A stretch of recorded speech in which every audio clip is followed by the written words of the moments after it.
or bump these guys. Over here? Yeah. Spoke with a friend in. Oh.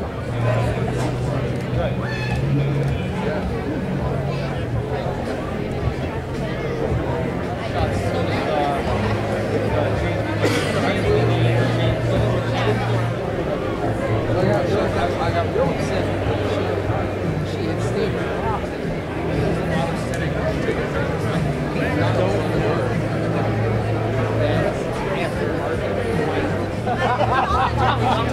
Oh my God. Yeah, we're going to who are hiring these hard skills. There is technological.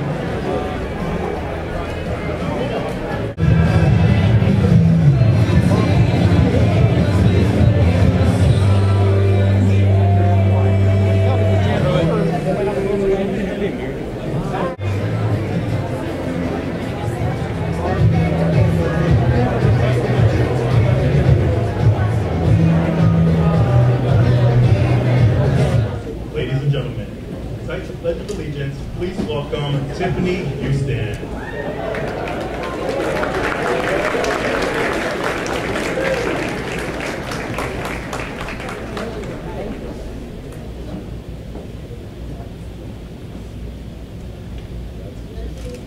To the flag of the United States of America and to the republic for which it stands, one nation, under God, indivisible, with liberty and justice for all.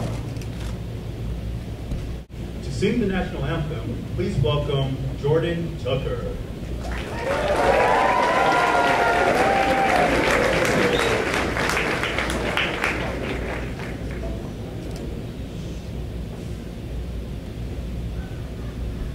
Oh, sing, can you see by the dawn's early light what so proudly we hailed at the twilight's last gleaming, whose broad stripes and bright stars through the perilous fight, o'er the ramparts we watched, were so gallantly streaming, and rockets record the bombs first in air, gave proof through the night that our flag was still there. Oh, say does that star-spangled banner yet wave o'er the land of the free and the hope of the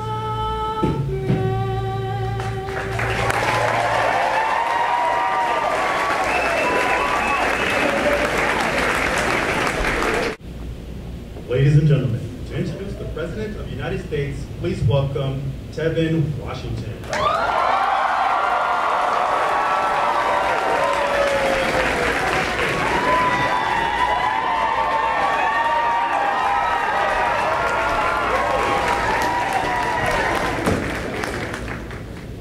Good afternoon, esteemed guests.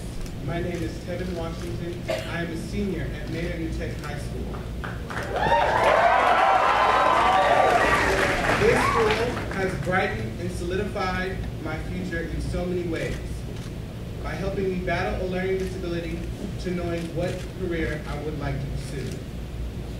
I'm happy to say that thanks to my hard work, determination, and the help of my mother, family, friends, and the wonderful staff of Manor Technology High School, I will be graduating in June, headed to Sam Houston State University, where I will be double majoring in theater and communications.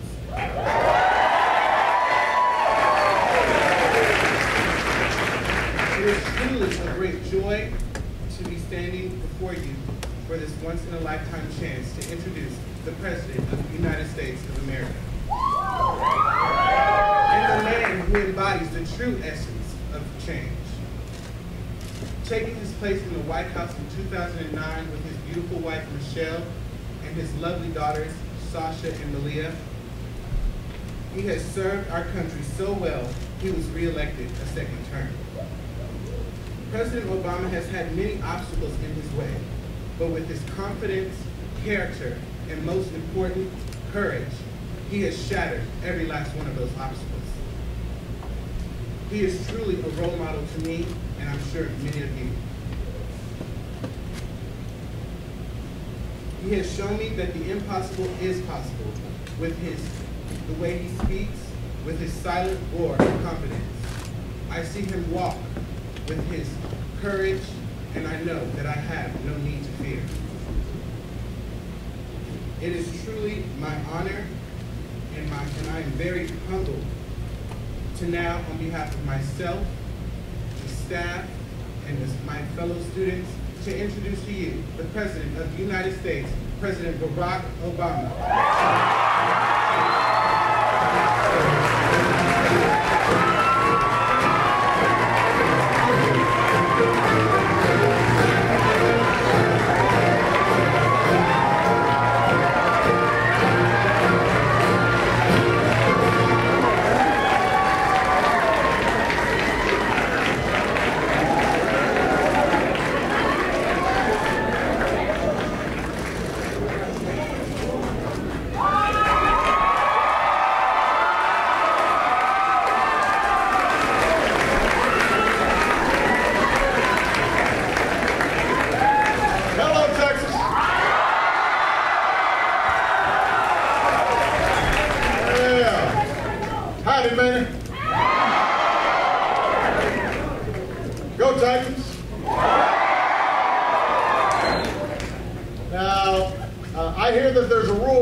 Presentation in front of the class has to dress up, so I made sure to wear a tie. They want to lose points. I want to thank Tevyn for the very generous introduction. Give Tevyn a big round of applause.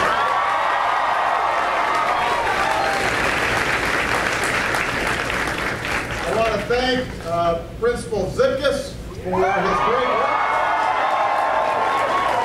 I want to thank Dylan and John for showing me around. Great job. We've got a number of other luminaries here today. First of all, we've got Acting Secretaries of Commerce and Labor, Becky Blank and Seth Harris.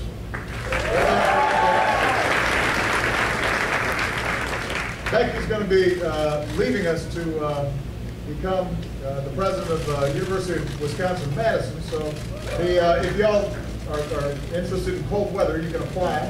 We've got the hookup right here, and she's going to do a great job. We've got Congressman Lloyd Doggett, who's here. We've got Mayor Jeff Turner, who's here. And it is Teacher Appreciation Week.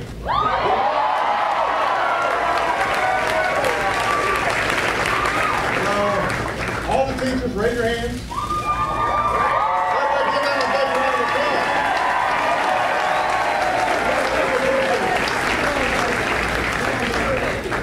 Teachers work hard every single day, and they don't do it for the money. They do it because of the love of learning and love of their students, and so we could not be prouder of them. We are grateful to all of them, and I want to thank all of you for attending this as well. Now, those of you who have seats, feel free to sit down. Those of you who don't, you're out of luck. You got to keep standing. So this is the first stop that I'm making on a tour of the Austin area today. And I chose Austin partly because I just love Austin.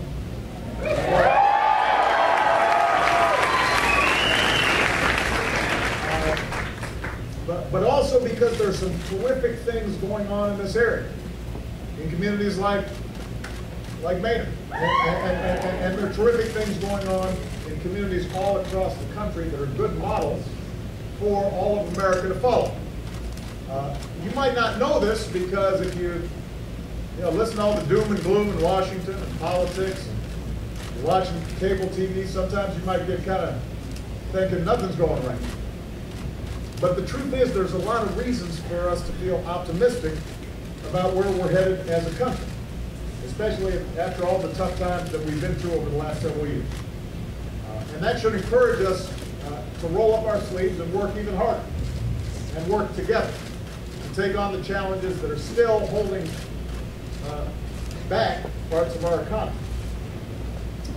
In a little over 3 years, our businesses have now created more than 6.5 million new jobs. And while our unemployment rate is still too high, it's actually the lowest that it's been since 2008. But that's not good enough. Now we've got to create even more good middle-class jobs, and we've got to do it faster so that by the time you guys graduate from college, the job market is strong. Corporate profits have skyrocketed to all-time highs. But that's not good enough. We've got to make sure that middle-class wages and incomes are also going up, because most families haven't seen their take-home pay rise for years now. Our housing market is healing, but that's not good enough. We still need to help a lot of families stay in their homes or refinance to take advantage of historically low interest rates. Our deficits are falling at the fastest rate in years, but now we've got to budget in a smarter way so it doesn't hurt middle-class families or prevent us from making the critical investments that we need for your future. So, a lot of sectors of our economy are doing better. The American auto industry is thriving. American energy is booming. American ingenuity in our tech sector continues to be the best in the world and has the potential to change almost everything that we do. And thanks to the grit and determination of the American people, we've cleared away the rubble of the worst economic crisis in our lifetimes. So we're poised for progress all across America. Americans are working harder and they're living up to their responsibilities, both to themselves and to one another and to their communities every single day. Part of our challenge, though, is you've got to try to see the same kind of seriousness of purpose in your leaders, from Washington to Wall Street. All of us have to commit ourselves to doing better than we're doing now.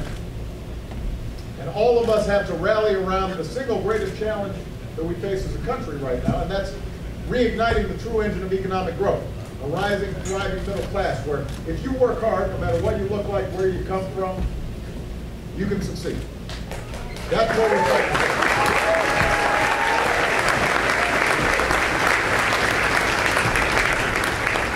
Now, there are three things that we've got to focus on to create more jobs and opportunity for the middle class.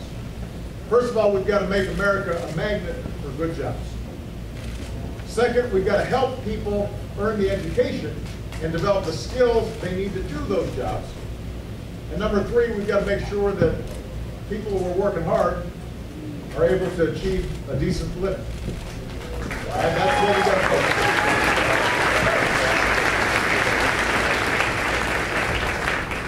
And I've sent Congress proposals on a whole range of ideas that will help in these three areas: creating jobs, helping families stay in their homes, lifting wages, helping more young people get a good education and afford college. But some of them have been blocked in Congress for, frankly, political reasons. And I'm going to keep on trying. You know, I'm an optimistic guy, so I'm just going to keep on talking to members of Congress, because I believe that America does best when we work together. I believe that.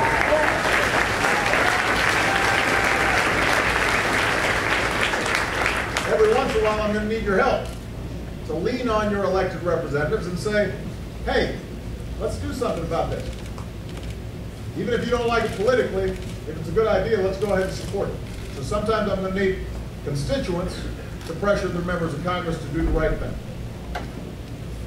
But where I can, I'm just going to go ahead and take action on my own, including some executive actions that I'm taking today that I'm convinced will spur innovation and help businesses create more jobs. Because we know what's possible when Americans, whether they're Republicans or Democrats or independents, are working together.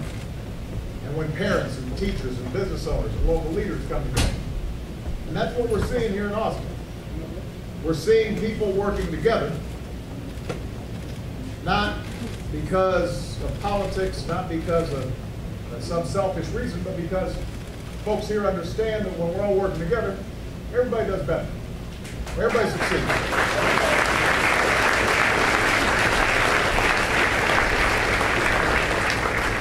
So over the last 3 years in the Austin area, businesses have created 85,000 new jobs.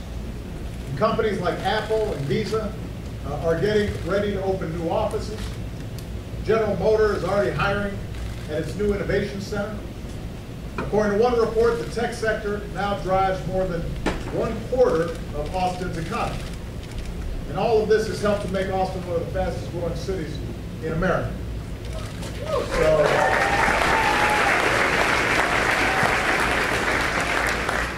folks around here are doing something right, and I think the rest of the country can learn from what you're doing, because I've always believed that the best ideas usually don't start in Washington, they trickle up to Washington. So I've come to listen and learn and highlight some of the good work that's being done. This afternoon I'm going to go visit a local factory where workers are building the equipment that makes cutting-edge microchips. All those smartphones and iPads that you guys are using, a lot of this stuff is made there. I'm going to have lunch with some local families to talk about what they're facing, the challenges that they're facing, and figure out how we can make sure that people's hard work pays off. But, as you can see, my first stop was Manor New Tech.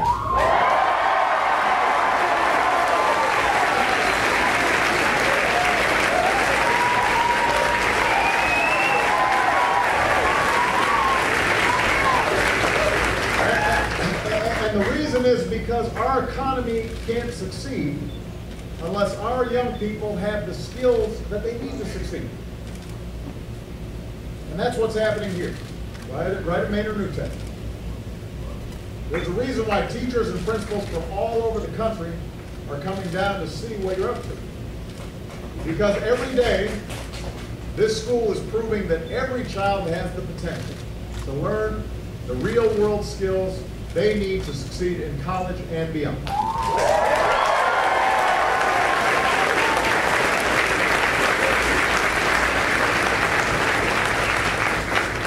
And you all are doing it together. You know, at Manor, a history teacher might get together with a math teacher and develop a project about the impact of castles on world history and the engineering behind building castles. Or a group of students might be in charge of putting together a multimedia presentation about the moral dilemmas in literature as applied to World War II. Internships help students get even more hands-on experience.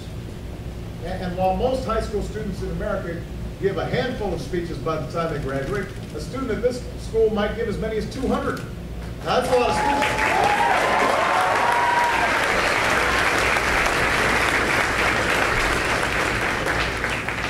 I can relate.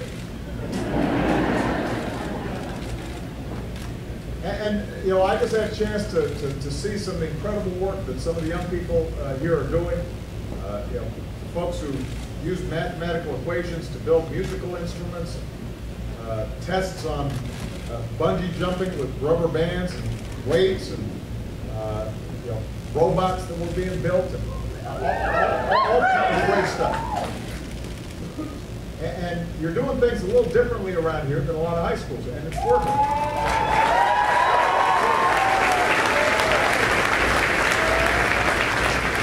And by the way, the majority of students at Manor don't come from wealth or privilege. Some folks here might have come from, you know, some pretty tough backgrounds, and yet the vast majority of students here stay in school, they graduate.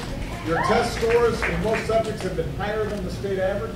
Almost every member of the recent graduating class went on to college, and about 60% of them were the first in their family to do so.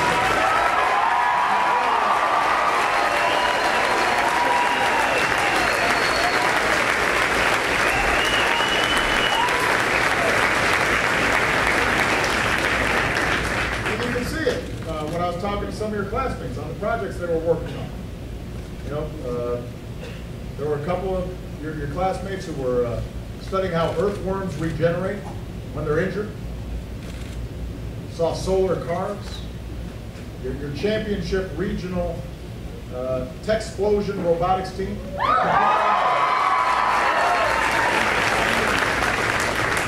Competed in the World Championships a couple of weeks ago. And this program's only been around for 5 years, so this is an impressive group. And the teachers here, you can tell, are passionate about what they do, and couldn't be more impressive, although some of them look like they were in high school. There were a couple of my men, I said, "Are you sure you're a teacher?" No, not you. You look like you're. You really are a student, I know. But it's important to remember that every year, schools like Manor New Tech hold blind lotteries to determine who gets in. Because there just aren't enough spots for all the students who want to go to a school like this one. There are too many kids in America who are not getting the same kinds of opportunities through no fault of their own. And we can do better than that. We can do better than that. Every young person in America deserves a world-class education. We've got an obligation to give it to them. And by the way, that helps the whole economy. Every business in America, we want to draw from the world's highest skilled and most educated workforce. We can make that happen.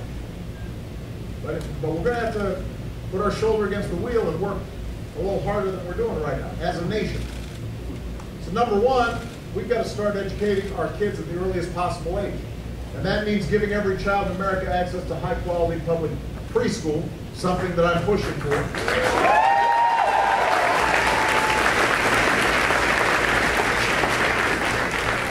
Every dollar that we put into early childhood education will save $7 down the road because it boosts graduation rates, reduces things like teen pregnancy and violent crime, helps young people succeed not just in high school but beyond. So let's make that happen. Let's make every child's early success a recipe for long-term success.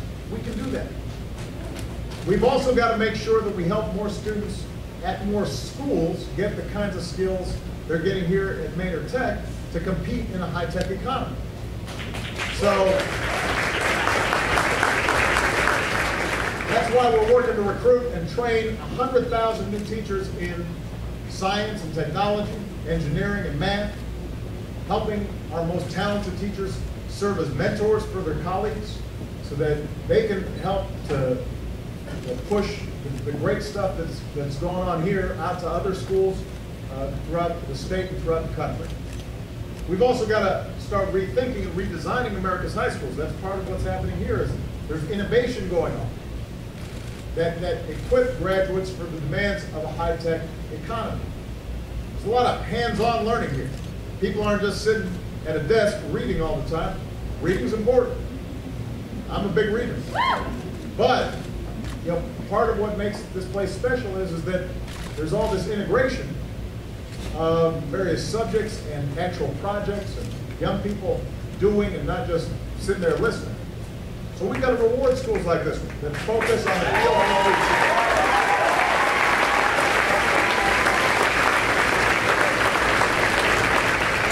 The schools that focus on the field of the future, use technology effectively to help students learn, and are also developing partnerships with local colleges and businesses so that a diploma here leads directly to a good job. And finally, we know that even with better high schools, if you want a good job and work your way into the middle class, most young people are going to need some higher education. Unfortunately, in recent years, college costs have skyrocketed, and that's left too many students and their families saddled with a mountain of debt. So we've worked to make college more affordable for millions of students already and families through tax credits and grants, more access to student loans that go farther than before. We've reformed the student loan process by putting students ahead of big banks, providing options to make it easier for young people to repay these loans. But even if we do all that, if the price of higher education keeps going up, then eventually there's not going to be enough money to help young people. So we've got to figure out how to reduce college costs. And that's why my administration's released what we're calling a college scorecard that gives parents and students the clear, concise information that you'll need to find a school that best fits your needs, but also gives you the best value. Gives you the best value. It's like a consumer report for colleges, because you don't want to limit, and you don't want too much debt. And going forward, colleges that don't do enough to keep costs down, I think should get less taxpayer support. We want to support the schools that are doing a great job giving good value to students. That's what we want.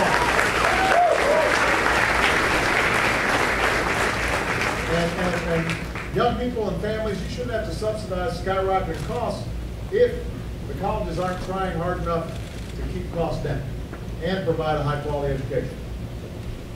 So I could not be prouder of what's happening here at Manor. That's why I wanted to come. Last month, students in a digital media class made a YouTube video describing why this school was so special. Some students talked about how they're looking forward to being the first in their family to go to college. Others talked about learning new skills, taking on more responsibility. One sophomore summed it up nicely when she said, "This school is a lot more than just a school, it's a family. And it's filled with people that are going to care about you and are going to help you." Manor, that's what every school should be. That's what our country should be. Caring for each other, helping each other, being invested in each other's success.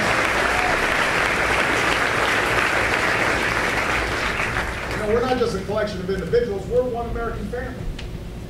If we follow Manor's example, if we give every child the chance to climb new ladders of opportunity, if we equip every American with the skills and education they need to succeed in the jobs of the future, if we make sure that hard work pays off and responsibility is rewarded, if we fight to keep America a place where you can make it if you try, then you're not just going to be the ones that prosper, we'll all prosper. And together we'll write the next great chapter in America's history. So thank you very much, everybody. God bless you.